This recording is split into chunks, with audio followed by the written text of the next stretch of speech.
ということを分かってもらうためにも頑張っていきたいと思っています。種子法やそして動物愛護法など、実はこの桜を見る会とか大臣の不正輸出とか、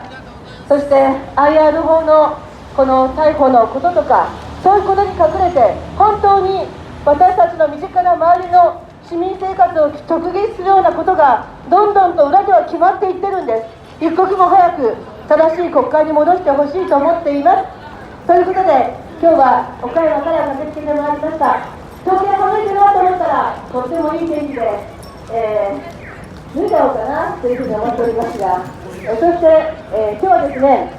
一人、私岡山からですが、山梨から桃対決、ぶどう対決ということで弁士を一人お迎えしておりますので、2人で掛け合いでちょっとやってみたいなと思っております。今野さん、どうぞよろしくお願いいたします。皆さん、じゃあ拍手でお迎えください。今野さんはですね、先の参議院選挙、私が国民民主党から全国比例で、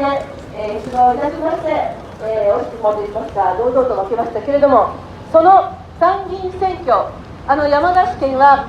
私は昨年の1月に知事選挙にも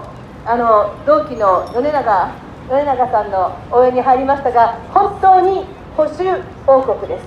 その保守王国にあって今野さんはまず投票率を上げようという運動をしました。その投票率を上げようという運動をしたことによって